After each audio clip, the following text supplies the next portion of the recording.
Baka may ma-decode nga. Ganon. Mr. Chair, ilang beses ko ba sagutin na ayaw ko? Are you willing, Vice Mayor Duterte?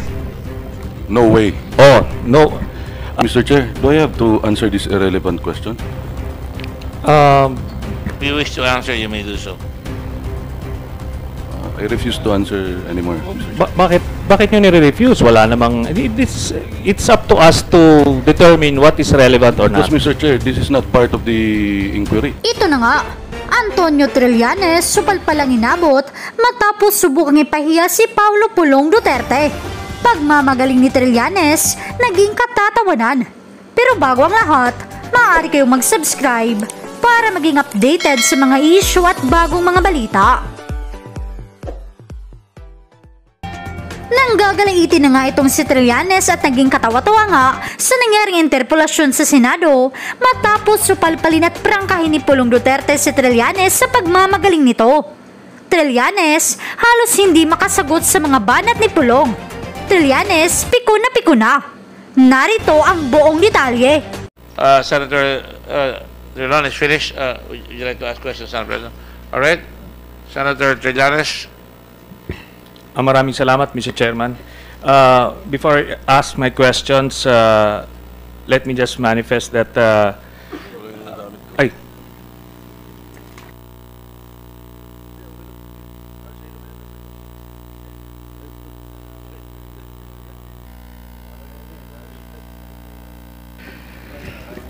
Okay.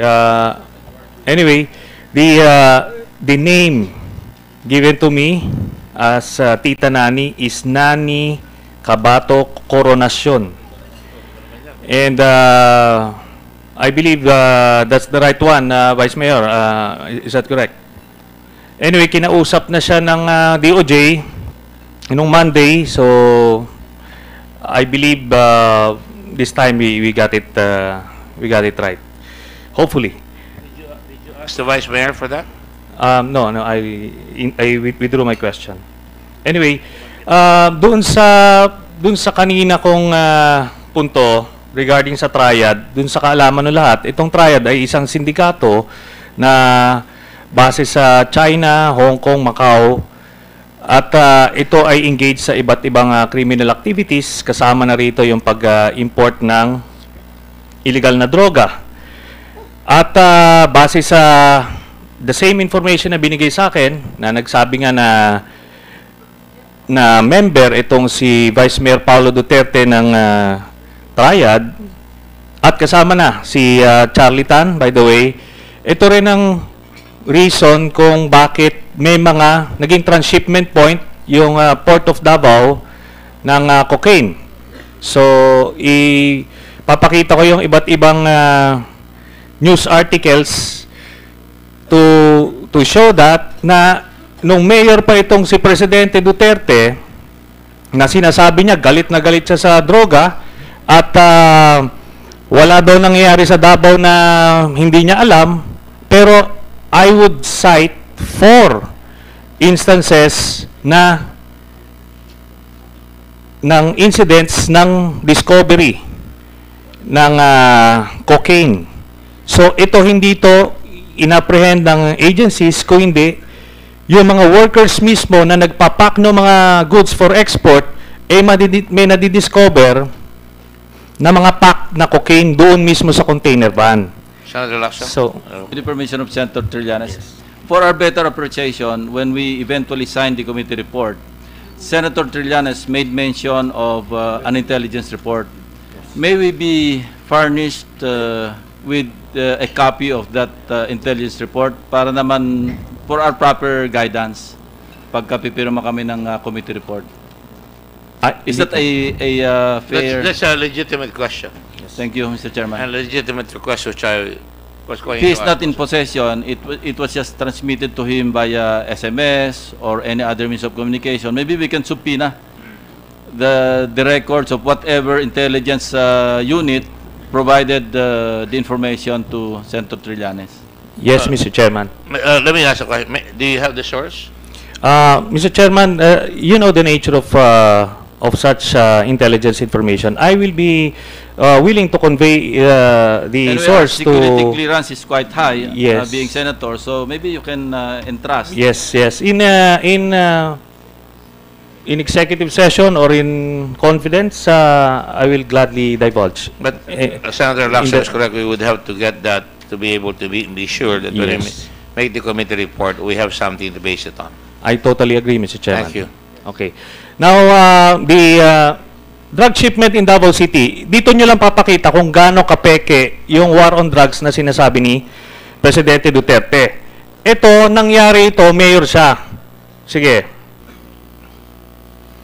Cocaine ang ginagawang transshipment point ang Port of Davao. The same modus nitong nangyayari. Ngayon lang, nag-graduate kasi presidente na yung si Duterte, dito na sila sa Manila International Container Port. So dito, yung mga container na yan, shipped to Davao City from Malaysia.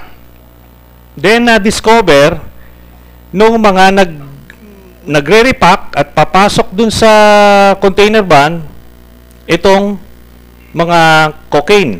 Tapos ni-report nila sa otoridad. Hindi ito na-discover. Kagaya nitong nangyari dito sa 600 kilos na shabu, hindi ito na-discover ng mga ahensya ng gobyerno. Nakalusot sa customs, nakalusot sa PIDEA, tinimbre. Sige, next. So, ito. Yan. December, ano yan? 2014. Ay, March 2014. So, yan, hindi nahuhuli ito. Ito ay na-discover, sinumbong ng mga nagkakarga ng mga saging. May nakita nila na may cocaine bars doon sa container van at nireport nila sa otoridad. So, syempre, nireport na, obligado na. So, ito yung sinasabi ko lang na meron bang kung alam mo nang damamatay yung pumapatay doon ng mga drug lord yung mayor ng Davao City din, ito nga si Presidente Duterte, sino maglalakas loob doon pa sa Davao gagawin itong mga ito? Okay? Ngayon, sasabihin, okay, circumstantial, sige, next. So, sige pa. O yan, okay? Another incident, sige, next. Okay. So, these are just examples. Okay. Ngayon, babalik tayo dun sa allegation ko na merong tattoo ng triad si Mr. Paulo Duterte. Inamin niya na meron siyang tattoo. Ngayon, tinatanong ako ng ebidensya. Ang ebidensya po ng membership ng triad ay yung tattoo mismo kasi meron siyang sacred digits. Ngayon, kung willing itong si Vice Mayor Duterte, pipicture natin, tapos papadala natin sa USDA para i-decode. Kung willing ka lang naman. Kung willing ka lang naman. Are you willing, Vice Mayor Duterte? No way. Oh, no. Mr. Chairman, Mr. Chair, I'm sorry. Mr. Chair, no way. Okay. So, makita nyo, bakit kung wala naman yung tattoo na yan di ba? Ano naman yung ibibigay mo yung picture sa amin? We can ask the Sergeant at Arms to accompany you. Kukuhanan lang sa likod. Bibigay natin yung picture sa USDA para ma-decode kung saang faction ka. Are you willing? Are you willing to do that? No, Mr. Chair. Oh, no. Bakit naman? Kung wala kang tinatago, kung tattoo lang naman dyan sa ano yan, pinagawa mo kung saan, you should not be afraid na may mapa-find out dyan. Vice Mayor. I already answered the question, Mr. Chair. So ayaw mo talaga. Ayaw mo talagang ipakita dahil baka may ma-decode nga. Ganon. Mr. Chair, ilang beses ko ba sagutin na ayaw ko? Already answered. Mr. Chairman, dito naman sa ating committee, medyo liberal tayo kasi yung mga ganyang paulit-ulit na tanong sa korte, hindi pinapayagan, but dito ay liberal. Malay mo nyo, magbagong isip, Mr. Chairman. I just asked. It depends on the chairman. Yes. Okay. Thank you. So, anyway, so maliwanag. Talagang ayaw mo. Kasi yun yung proof eh. Nahanapan ako ng proof. Andiyan dyan sa likod mo. At ando doon yung digits. Sacred digits. At kaya ayaw mo kasi pagka ibinigay ito sa DEA, madedecode kung saan ka. Okay. Anyway, punta tayo dito ngayon. Dito sa mga accounts.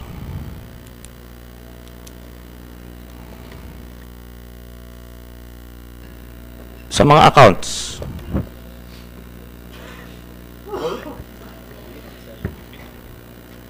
Maliit yung ano.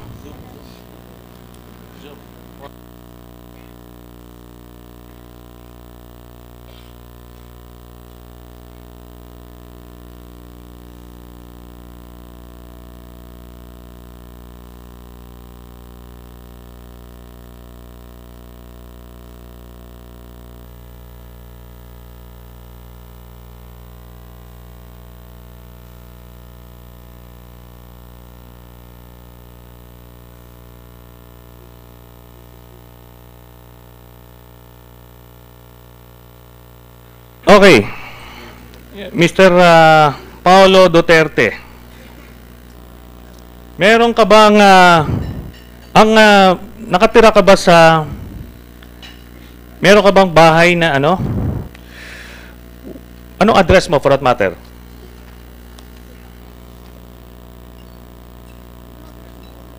Mr. Chair, 1521 Sitio San Pedro, Catalunan Grande, Davao City. Yun ang address nyo. Sino yung nakatira sa ano? Number 9 Atlantic Avenue Ecoland Subdivision, Phase 3, Davao City. Mr. Chair, nanay ko po, pati si Mayor Inday. Okay. Ang birthday mo is March 24, 1975? Yes, Mr. Chair. Okay. Meron kang account sa Philippine National Bank, Santa Ana, Davao? Yes, Mr. Chair. Meron. Account number 306-949-00020.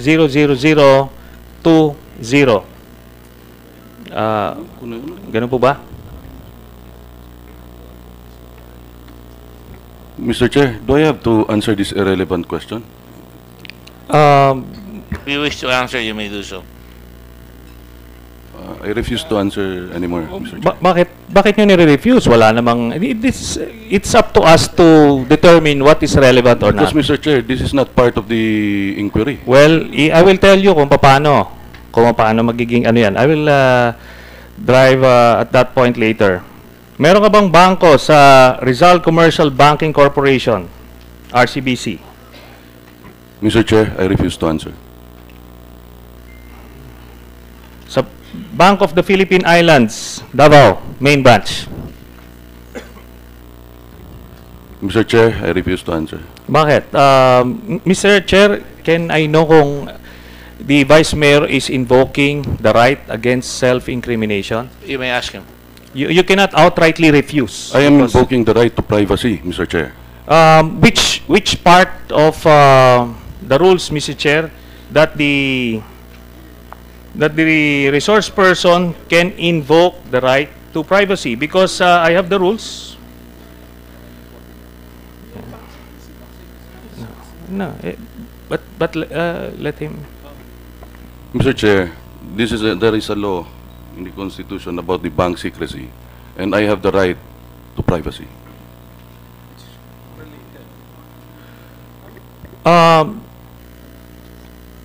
Mr. Chairman, according to Section 19 of the rules, no person can refuse to testify or be placed under oath or affirmation or answer questions before an incriminatory question is asked. So, apparently the basis that he raised is not included in our rules, Mr. Chairman.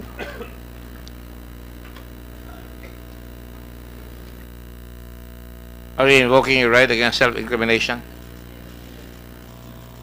Yes, Your Honor. Okay. So which part of that question will incriminate you? Ito bang total? Pakita nyo nga yung total doon sa baba.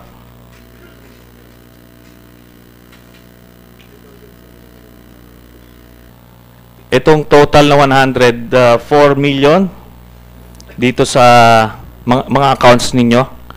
Kasi ang nakalagay dito, ang total ng mga deposits mo as of 2015 November, I'm sure lumaki na yan kasi may Davao Group na eh. So, anong masasabi mo dyan? I refuse to answer, Mr. Chair. Okay. So, anyway, I'll move to Ms. Mandy Anderson. Do you have a lawyer present again? I just want to be sure that you have a lawyer present, and I want to know the name of the lawyer. Yes. What is the name of the lawyer? I'm Attorney Rainier Madrid. Can you please Rainier speak to the microphone? I am Attorney Rainier L. Madrid. Yes, I just want you to know that the committee always asks for the name of the lawyer to make sure that the client is properly guided by his counsel if he is asked Yes, questions. Your Honor. Now that you have given me recognition, I state my I just wanted to make sure that you have a lawyer and you're allowed to advise your counsel but not directly address the chair. Yes, Unless you're asked. Are we clear? Yes, Your Honor. Thank you. The record state Vice Mayor Duterte is adequately represented by a counsel here as an advisor. Ms. Anderson, na-mention ni Colonel Estrella na nakita niya si Man Scarpio bumisita sa customs. Nakita mo ba si Man Scarpio ever sa customs? Yes, Your Honor. I met him once at the office. You met him once at the office. Okay. Si Paulo Duterte, sa pagkakaalam mo, has he ever entered the Bureau of Customs premises? No, Your Honor. I've As never far as seen you know. him. Yes. As far as you know. Kilala mo ba si Chris Bulastig by name or by face? I know Attorney Chris Bulastig by Yes. name and face. Name and I've face. also been introduced to him personally. Okay. Kilala ba ni Commissioner Faildon itong si Attorney Chris Bulastig as far as you know? Yes, Your Honor. Magkakilala sila. Yes, Your Honor. Okay. So, let me now shift to Attorney Man Scarpio. May kilala ka bang Ahmed Quizon na LTFRB ng Cebu City?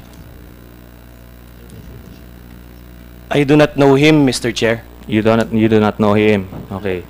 So, ikaw, Vice Mayor Paulo Duterte, may kilala ka bang Yusek Maria Catalina Cabral ng DPWH?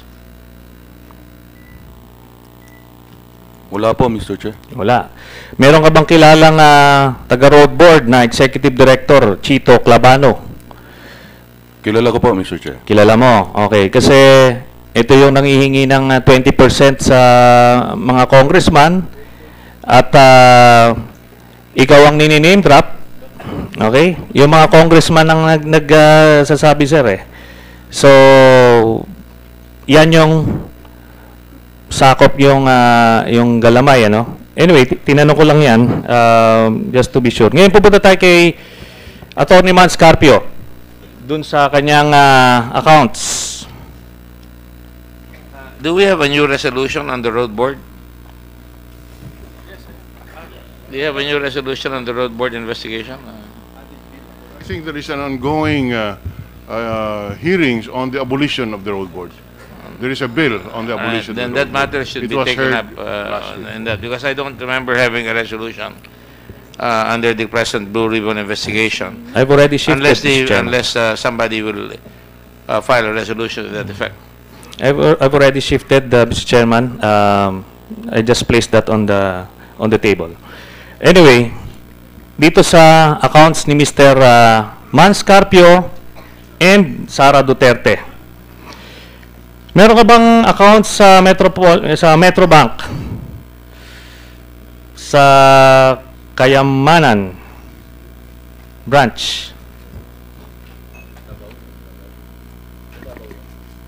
Yes, sir. So, meron ka bang bank account sa Metrobank? You don't have to read it. You don't have to read it kung hindi mo maano. Mr. Chair, I'm not familiar with Kayamanan branch. No, I don't know what okay. is that. Metrobank, in general.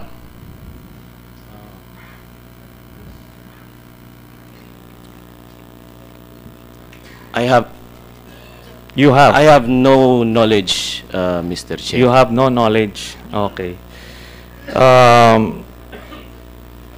Dahil dito, dito sa mga documents dito, yung mga deposits dyan, anyway, I'll be distributing this to the media, ano? Hundreds of thousands and millions, ano? And meron ka bang BDO account sa Davao City? I have a BDO account in Claro M. Recto Avenue, Mr. Chair. You don't have any account in Davao City, is this Rizal? Riza.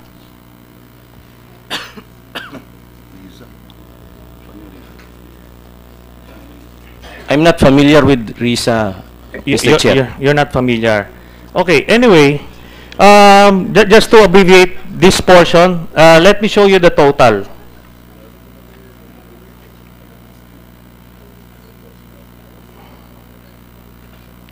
The total here, as of late 2015, is 121 million pesos. Do you admit or not that you have such an amount? Mr. Chair, I invoke the bank secrecy. Ba't ka natatawa? Ba't ka natatawa, Attorney Carpio? I'm asking you. I invoke, Mr. Chair, Okay. the bank secrecy. Yun, magtatago ka rin lang pala eh, tatawa ka pa. Ngayon, so, you're not disputing itong aking allegations? You're not disputing it? Are you disputing it? Attorney Carpio.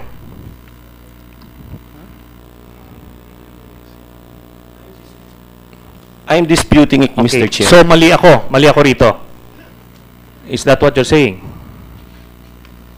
That is your interpretation, Mr. Chair. No, kasi kung dinidispute mo itong ina-assert ko, ibig sabihin, it follows na mali ako. Attorney Carpio?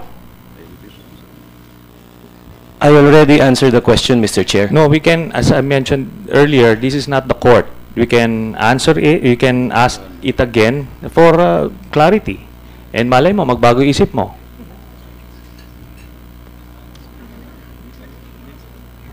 Mahirap sagutin, ano? I'm disputing it, Mr. Chair, because Okay. I don't have that much money. So, That's okay. why I was smiling earlier. Okay. So, if you're disputing Mr. it, Chair. I have a pro forma copy of a waiver here. Are you willing to sign it? This question is also addressed to Vice Mayor Paulo Duterte. Anyway, kung mali ako rito, then the whole world will laugh at me. Are you willing to sign it, a waiver? Andi rito. Ito na. Mr. Chair, I'm not willing to sign the waiver Yan. Ikaw, because Vice Mayor. I'm not familiar with those figures, Mr. Chair. Precisely. If you're not familiar, therefore, mali ito. There's nothing to be afraid of. Kung wala yung accounts niyan, then there's nothing to be revealed. Mr. Chair, there's nothing wrong if I don't know. So you're not willing to sign a Mr. waiver? Chair. So you're not willing to sign a waiver, Attorney Carpio, to show to the whole country that wala kayong ganyang halagang amount natatawa ka nga eh, parang it's preposterous. But, Excuse me.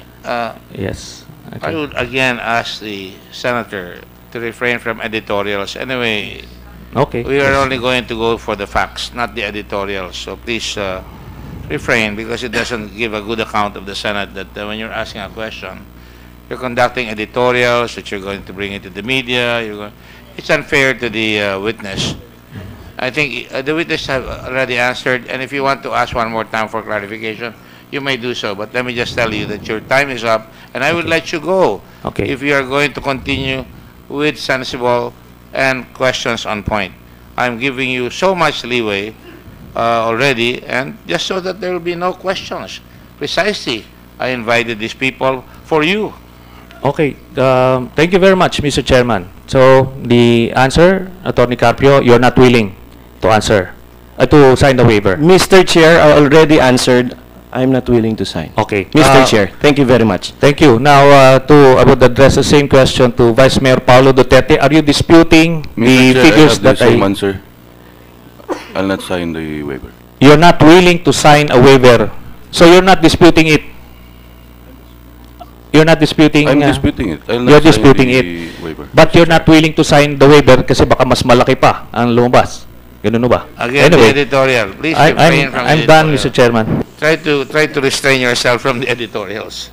I know that you are passionate. All right. I'm glad you're done. Is that it?